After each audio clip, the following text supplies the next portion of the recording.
Et les amis, bienvenue sur la chaîne. Très content de vous retrouver pour ce nouveau JT Real Madrid Info. Installez-vous, prenez votre thé ou votre café, parce qu'aujourd'hui, on a plusieurs sujets qui font vraiment parler dans le monde du football européen. Au programme aujourd'hui, on va parler d'abord du calendrier des demi-finales de Ligue des Champions, parce que les dates sont tombées et ça commence à devenir sérieux. Ensuite, on va parler de Bellingham, un joueur qu'on adore ici évidemment, et d'une histoire de blessure qui cache beaucoup plus qu'on ne le pensait.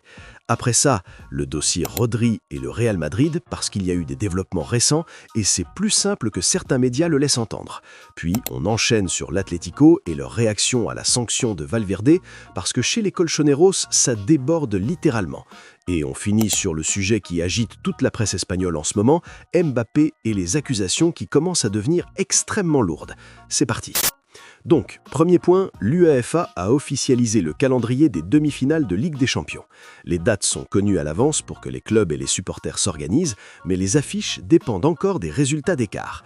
Et là, franchement, le tableau est intéressant. D'un côté, vous avez Barcelone contre l'Atlético de Madrid, un derby espagnol en demi-finale européenne. Ça, c'est du lourd. Le vainqueur affrontera ensuite le gagnant du duel entre le Sporting et Arsenal. Match aller le mercredi 29 avril, retour le mardi 5 mai. Toujours à 21h. Entre les deux manches, le Barça se déplace à Osasuna en Liga pendant que l'Atlético file à Valence. Donc, les corps vont souffrir. De l'autre côté du tableau, notre Real Madrid, s'il passe le Bayern Munich, joue en déplacement le mardi 28 avril contre le vainqueur du choc PSG-Liverpool.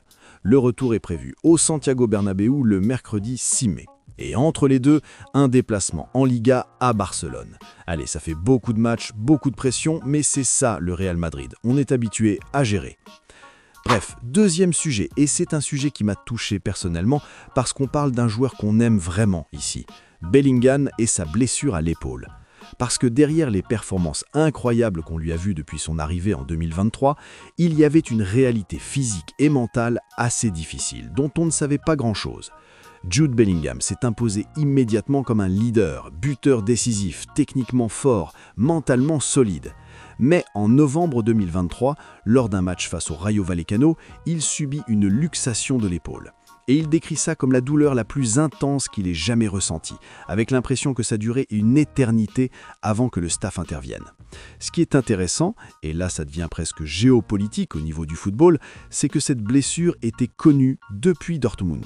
Les médecins lui avaient dit de se faire opérer après une mauvaise chute, mais Bellingham a repoussé l'opération à cause de la Coupe du Monde et du calendrier international. Et à son arrivée à Madrid, les douleurs avaient disparu, ce qui lui a donné l'illusion que ça allait. Et là, il fait un choix qui va le poursuivre.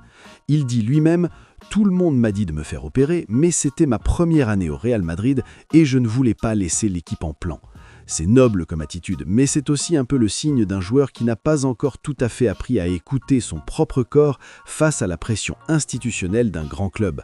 Parce que jouer en sachant que si tu tombes mal, l'épaule se déboîte à nouveau, ça change tout. Ça modifie les duels, les mouvements, l'engagement. Et selon les données Opta, il réussissait 85% de passes quand il était en forme, contre 78% lors des matchs où il ressentait la douleur. Ça se voit dans les chiffres. Aujourd'hui, il est opéré, il est en récupération et il dit lui-même qu'il n'aurait pas dû attendre une année de plus. À 22 ans, c'est une leçon de maturité rare. Et pour nous, supporters du Real, c'est une bonne nouvelle parce qu'un Bellingham à 100%, c'est une arme absolue. Si vous n'êtes pas encore abonné à la chaîne, c'est le moment, on fait ça tous les jours pour vous. Allez, poursuivons. Troisième sujet, Rodri et le Real Madrid. Alors là, franchement, c'est un feuilleton. Rodri a ouvert la porte publiquement à une arrivée au Real en disant que son passé à l'Atlético ne serait pas un obstacle si le club le contactait. Matteo Moretto confirme que le Real Madrid le surveille sérieusement, qu'il est considéré comme le profil idéal pour renforcer l'entrejeu et le leadership. Manchester City ne bloquerait pas un transfert parce que son contrat expire en 2027 et c'est la dernière fenêtre pour en tirer de l'argent avant de le perdre gratuitement. Le Times ajoute même que les dirigeants mancuniens savaient depuis longtemps que Rodri voulait finir sa carrière en Espagne, soit à l'Atlético, soit au Real. Mais, et là c'est le média AS qui refroidit tout le monde, le journal madrilène assure que Rodri ne figure pas dans les plans actuels du club. D'autres profils seraient ciblés. On a un Ballon d'Or 2024 qui dit oui, un journaliste fiable qui dit que Madrid veut, et le média maison du Real qui dit non. Affaire à suivre clairement, parce que le mercato c'est toujours comme ça, rien n'est vrai jusqu'à ce que tout soit vrai. 4e sujet, l'Atlético et la sanction de Valverde. Là franchement, c'est du niveau politique pur. Après le derby perdu 3-2 au Bernabéu, Diego Simeone avait été remarquablement fair-play. Il avait dit clairement que la défaite n'était pas la faute des arbitres. Respect pour ça d'ailleurs, mais le club en tant qu'institution, c'est une autre histoire. Dès que la sanction de Valverde est tombée, un seul match de suspension, l'Atlético a publié un message qui transpire l'ironie.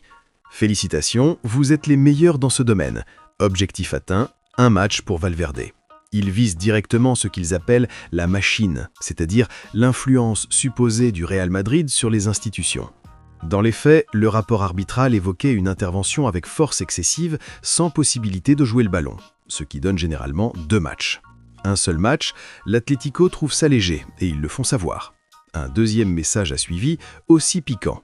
Ils ont écrit que les supporters pouvaient partir tranquilles en vacances en sachant que la couleur du maillot et le bruit médiatique n'influencent pas les décisions. Puis ajouter, même commission, même rapport, critères différents.